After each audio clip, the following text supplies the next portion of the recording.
اعوذ باللہ من الشیطان الرجیم بسم اللہ الرحمن الرحیم رب اشرح لی صدری ویسر لی امری واحلل عقدۃ من لسانی یفقہوا قولی الہی انطقنی بالہدی والہمنی التقوی۔ السلام علیکم ورحمۃ اللہ وبرکاتہ۔ بےدبیت کے عنوان سے آج ہمارا یہ چوتھا سیشن ہے آپ کے ساتھ، اور آج کا جو ہم نے موضوع رکھا ہے دوران غیبت اور امام سے رابطہ ہے۔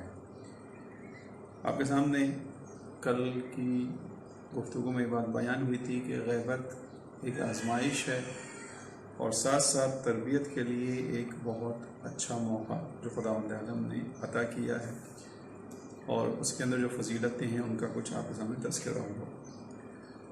خود یہ جو غیبت ہے، آیا اس کے اندر امام عصر سے رابطے کی کوئی گنجائش ہے، رابطے کا امکان ہے، یا اس کے اندر کوئی گنجائش نہیں ہے رابطے کی اور کوئی رابطہ نہیں ہو سکتا؟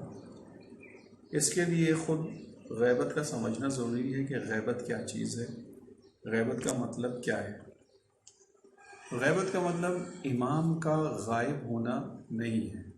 ایسا نہیں ہے غیبت سے مراد کہ امام اس وقت اس دنیا کے منظر سے غائب ہوں، یا امام اس دنیا میں نہ ہو، کسی اور جگہ پر خداوند عالم نے ان کو بلا کر بٹھا لیا ہو اور امام وہاں سے ادھر نہ آ سکتے ہوں، نہ ہماری مجالس میں، محافل میں، آبادیوں میں۔ ایسا نہیں ہے۔ غیبت کا مطلب مراد شخص نہیں ہے۔ غیبت جو ہے وہ شخص کی ایک دفعہ ہوتی ہے، یعنی ایک شخص غائب ہے، ایک مرتبہ شخصیت شناخت ہونے والی نہیں ہے، یہ غیبت کا معنی ہوتا ہے۔ مثال کے طور پر ایک شخص غائب ہے جو اس جگہ سے، مثلا ہم کراچی میں اگر بیٹھ کے بات کر رہے ہیں، کراچی میں نہ ہو، یہاں سے کسی اور شہر میں رہتا ہو، یہاں سے چلا جائے، یہ شخص یہاں سے کسی اور جگہ چلا گیا، جس وقت وہ یہاں سے چلا گیا اس کا مطلب کراچی میں موجود نہیں ہے، وہ شخص غائب ہے یہاں سے۔ لیکن ایک وقت ہے شخصیت ناقابل شناخت ہے، یعنی اس کی جو شخصیت ہے وہ پہچان میں نہیں آتی، اس کی شخصیت سے لوگ واقف نہیں ہیں۔ اس کو مثال کے طور پر تھوڑی دیر کے لیے فرض کرتے ہیں کہ آپ اور ہمارے محلے کے اندر ایک شخص آئے، آنے کے بعد آباد ہو جائے، اور وہ شخص آ کر رہے، ہماری ملاقات ہو، روزانہ ہم ایک دوسرے کو دیکھتے ہوں، سلام دعا ہوتی ہو، یہ شخص ہمارے سامنے موجود ہے، لیکن جب تک ہم اس کے بارے میں جانیں گے نہیں کہ وہ کہاں سے آیا ہے، کیا کرتا ہے، کدھر کام کرتا ہے، اس کی شخصیت ہم پر آشکار نہیں ہوگی۔ اور ممکن ہے کہ بعض اوقات ایسا ہوتا ہے، آج کل کے تو ماحول میں ایسا بہت کامن سی بات ہے کہ پڑوسیوں کو پتہ ہی نہیں چلتا کہ برابر میں رہنے والا ہے کون۔ یہ شخصیت اس کی غائب ہے۔ جب وہ اپنے آپ کے بارے میں بتائے گا کہ مثال کے طور پہ میں فلاں یونیورسٹی میں پروفیسر ہوں، پھر ہمیں پتہ چلے گا بھائی یہ تو پڑھانے والا ہے، اس کا تعلق ایجوکیشن سے، یونیورسٹی کا پروفیسر ہے۔ پھر وہ اپنے بارے میں بتائے گا، ہم کسی طرح اس کے بارے میں جب جانیں گے تو اس کی شخصیت سامنے آئے گی۔ اسی طرح ممکن ہے کہ کسی کا شخص ہمارے سامنے ہو لیکن شخصیت غائب ہو۔ امام کے بارے میں بھی جو غیبت کا معنی بیان کیا گیا وہ یہی ہے کہ امام ایسی غیابت میں نہیں ہے کہ جہاں پہ شخص امام بالکل غائب ہوں، لوگوں کے سامنے نہ ہو، یا امام کا آنا جانا انسان کی آبادیوں میں ممنوع ہو، نہیں، ایسا نہیں ہے۔ امام آتے ہیں۔ دعائے نطبہ میں ایک جملہ ہم اور آپ پڑھتے ہیں کہ بنفسی انت من مغیب لم یخلو منا، میں اپنی نفس کی جان کی قسم کھا کر کہتا ہوں کہ آپ ویسے غائب ہیں جو ہماری محفلوں سے نکلے ہوئے نہیں ہیں، یعنی آتے ہیں، اور روایات بھی ہیں کہ امام نے خود بیان کیا کہ ہم تمہارے محفلوں میں آتے ہیں، تمہارے آبادیوں میں آتے ہیں، تمہارے ساتھ شریک ہوتے ہیں۔ اور وہ والی روایت بھی ذہن میں رہے جس کو معصومین نے بیان کیا کہ جب امام کا ظہور ہوگا تو انسانوں کی اکثریت یا مومنوں کی اکثریت یہ کہے گی کہ ہم نے ان کو دیکھا ہے۔ یہ کب ہوگا؟ کہ جب ایک شخص سامنے ہوگا لیکن شخصیت اس کی پہچان میں نہیں تھی۔ جتنے افراد ہیں جو اس رابطے تک پہنچے، یعنی پہلا نقطہ ذہن میں رہا کہ بس شخصیت سے مراد امام ہے، اس کو پہچاننے کے لیے ایک ظرفیت چاہیے۔ یہ ہر شخص غیبت کبریٰ میں اس ظرفیت تک نہیں پہنچ پائے گا، محنت ہوگی، وہ بھی آگے چل کے بیان کرتا ہوں تھوڑا سا، تو شاید یہ کام بھی ہو جائے۔ بس جو غیبت ہے وہ شخص کی ہے، شخص کی نہیں ہے، شخصیت کی ہے۔ ٹھیک۔ دوسرا، کیا ممکن ہے کہ کوئی اس دوران غیبت کبریٰ اس مقام پر پہنچے کہ جہاں وہ شخصیت کو پہچان سکے؟ جی ہاں، بالکل ہے۔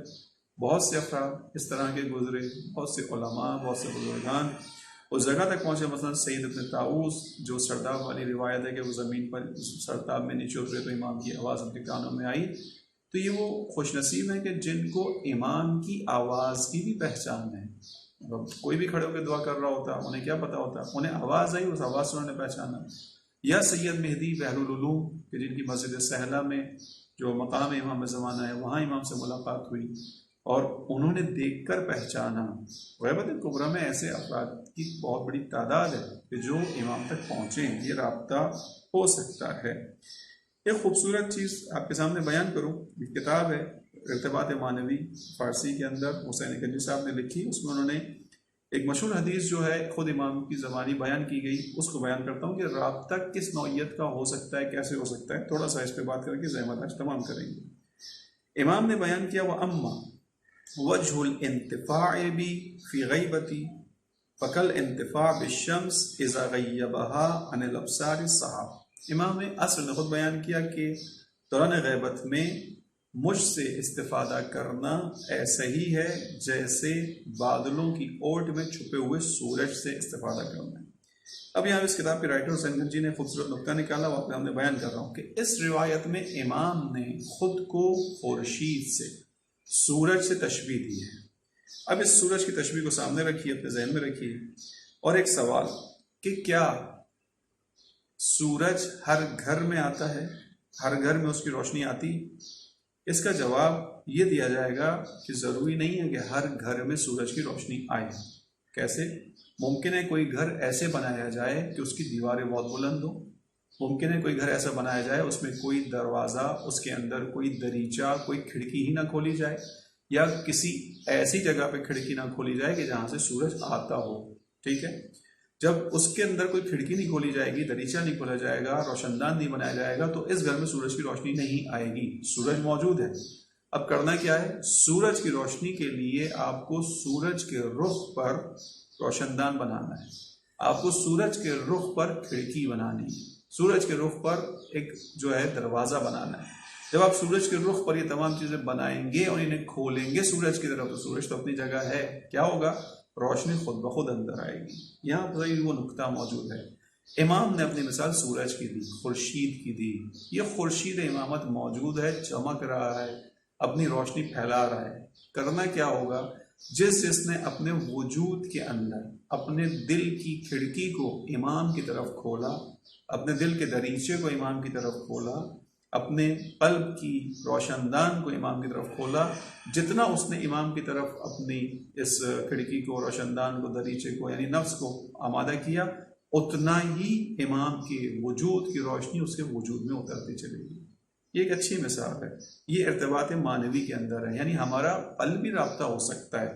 ضروری نہیں کہ ہم امام کو آنکھوں سے دیکھیں، یہ فضیلت ہے، لیکن اصل چیز ارتباط ہے، رابطہ ہے. وہ اس رابطے کو کیسے قوی کیا جا سکتا ہے. لہٰذا اگر ہم بھی اپنے دل کی کھڑکی کو اس آفتاب کی طرف کھولیں گے، یقیناً اندر روشنی آئے گی. اور وہ جو لوگ اس مقام تک پہنچے انہوں نے یہ کام کیا، اپنے وجود کی کھڑکی کو، اپنے دل کی کھڑکیوں کو امام کی طرف کھولا. اس کا طریقہ کار کیا ہے؟ ظاہر ہے اس کا طریقہ وہی ہے جو ہمیں بتایا گیا ہے کہ کیسے یہ کام کیا جائے. دل کی یہ کھڑکی جو ہے وہ توسل ہے، دل کی یہ کھڑکی تقویٰ و پرہیزگاری ہے، دل کی یہ کھڑکی ایثار ہے، تڑپ ہے. یہ وہ چیزیں، یعنی ان میں سے آپ کسی کو روشن دان کا نام دیں، کسی کو دریچے کا نام دیں، کسی کو دروازے کا نام دیں. ایثار، توکل، توسل، تڑپ، یہ وہ چیزیں جو امام کی طرف جتنی جائیں گی وہاں سے اتنا زیادہ فیض انسان کی زندگی میں آتا چلا جائے گا. گناہوں سے دوری بہت اہم ہے اس کے اندر، چونکہ خود امام کی اپنی روایت ہے کہ ہم سے تعلق میں جو ایک رکاوٹ ہے وہ گناہ ہیں جو تمہارے اپنے بنائے ہوئے ہیں. یہاں پر اسی کتاب کے مؤلف حسین گنجی صاحب نے ایک روایت نقل کی، اس کا مفہوم آپ کے سامنے بیان کر رہا ہوں. کہا کہ انسان اگر چاہتا ہے اپنے زمانے کے امام سے، ولی سے، حجت سے رابطہ برقرار کرے، اس کو گناہوں سے دوری کرنی ہوگی، اپنے اندر سے اخلاقی رذائل کو نکالنا ہوگا. اب انہوں نے وہاں پر ایک مثال بیان کی ظاہراً امام صادق علیہ السلام سے. تفصیل واقعہ نقل ہوا، میں فقط اس مثال پر آ رہا ہوں. انہوں نے کہا کہ جب برادران یوسف اپنے بھائی کے پاس پہنچے، برادران یوسف اور جناب یوسف کے درمیان فقط 25 سال کا فاصلہ تھا، لیکن برادران یوسف اپنے بھائی کو دیکھ کر پہچان نہیں پائے. حالانکہ یہ یوسف کے بھائی خود نبی زادے تھے، خود یوسف کے بھائی تھے، سگا خون تھا، ساتھ رہے بھی تھے، بچپن میں ساتھ کھیلے بھی تھے، ساتھ رہے تھے، گھر میں رہے تھے، اس کے باوجود 25 سالوں کے اندر ایسا ہوا کہ وہ نہیں پہچان پائی یوسف کو۔ وجہ کیا تھی؟ اس لیے کہ یوسف کے بھائیوں کے اوپر شقاوت غالب تھی، یوسف کے بھائیوں کے اوپر رذالت، اخلاقی رذیلتیں غالب تھیں۔ یوسف کے بھائی اس وجہ سے یوسف کے سامنے کھڑے ہو کر نہیں پہچان سکے، اور لیکن برعکس کیا ہوا، جب بھی یہ بھائی پہنچے جناب یوسف کے سامنے، جناب یوسف پہلی دفعہ میں دیکھے ان کو پہچان گئے۔ یہاں پر انہوں نے نقل کیا، پھر امام صادق علیہ السلام بیان کرتے ہیں کہ یہ نبی زادے تھے، یوسف کے ساتھ رہے تھے، یہ اپنے بھائی کو ان اخلاقی برائیوں کی بنیاد پر نہیں پہچان پائے، تو غیبت کبریٰ میں رہنے والا شخص اخلاقی برائیوں کے ساتھ کیسے امام تک پہنچے گا، کیسے امام کو پہچان پائے گا؟ لہذا امام سے ارتباط ہو سکتا ہے، رابطہ ہو سکتا ہے، قلبی تعلق استوار ہو سکتا ہے، اس کے لیے یہ راستے ہیں جو ہمیں بتائے گئے ہیں۔ امام سے قلبی رابطے کے لیے یعنی غیبت کبریٰ اور امام سے رابطے میں ہم نے اس بحث کو آپ کے سامنے تھوڑا سا بیان کیا۔ قلبی رابطے میں انتظار اور سچی تڑپ اہم ہے، راستے پر چلنا مہم تر ہے۔ اس بات کو اگر بیان کیا جائے ایک جملے میں کہ آیا امام سے ملاقات کرنا مہم ہے یا امام کے راستے پر چلتے ہوئے امام کی رضا کا حصول، تو یقیناً اس کا جواب یہ ہے کہ امام کے راستے پر چلتے ہوئے امام کی رضا کا حصول ہے۔ بس یہ دوران غیبت کبریٰ ایک ایسا زمانہ ہے کہ جس میں اس بات کا امکان ہے کہ امام سے رابطہ ہو، چاہے وہ فزیکل رابطہ ہو، امام سے ملاقات ہو سکتی ہے، اس کی کوئی ممانعت نہیں ہے۔ ہمیں نہیں کہا گیا کہ ہم اس سمت بہت زیادہ اس سمت کی طرف جائیں، ہمیں کہا گیا کہ راستے پر چلیں، لیکن یہ قلبی رابطہ، وہ سورج والی مثال ہمیشہ ذہن میں رکھیے گا کہ جتنا جتنا ہم اپنے وجود کی کھڑکی کو، اپنے وجود، اپنے قلب کے دریچوں کو امام کے سورج کی طرف، خورشید کی طرف کھولیں گے، اتنا ہمارے اندر امام کے اس خورشید کی تابنا کی اور روشنی آتی چلی جائے گی۔ خداوند عالم انشاءاللہ ہمیں اور آپ کو دوران غیبت کبریٰ امام کے ساتھ قلبی رابطہ برقرار کرنے کی توفیق عطا فرمائے۔ والسلام علیکم ورحمۃ اللہ۔